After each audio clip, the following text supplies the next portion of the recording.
ప్రేమ అంటే రెండు మనసుల కలయిక, ప్రేమ అంటే తీయని జ్ఞాపకం, ప్రేమ అంటే నమ్మకం, ప్రేమ అంటే మధురానుభూతి అని అంటున్నారు.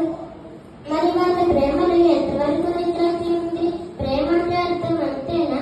ప్రేమను కూర్చున్న బైబిల్ ఏం చెబుతుంది? మన బైబిల్ చదివినప్పుడు బైబిల్ అంతటిలోనూ మనపై దేవునికి ఉన్న ప్రేమ స్పష్టంగా కనిపిస్తుంది. దేవుడు మన కోసం రాసించిన ప్రేమ లేక బైబిల్. మరి ప్రేమను బైబిల్ ఏమని నిర్వచిస్తుంది? 1 కొరింథీయులకు 13:4-13 వరకు. 1 కొరింథీయులకు 13:4-13 వరకు ప్రేమ యొక్క లక్షణాలు ఇక్కడ వివరించబడ్డాయి.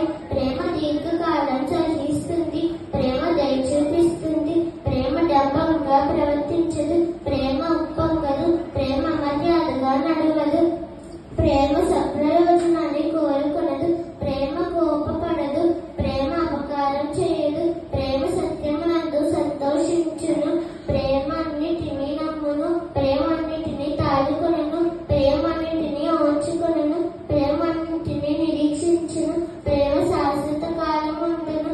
చూసారా దేవుడు ప్రేమ యొక్క లక్షణాలు ఎంత బాగా వివరించాడు. వివరించడమే మాత్రమే కాదు కానీ ఆయన స్వయంగా అలాంటి ప్రేమని ఏ యోగ్యత లేని మనపై చూపాడు, ఇంకా మనపై చూపిస్తూనే ఉన్నాడు.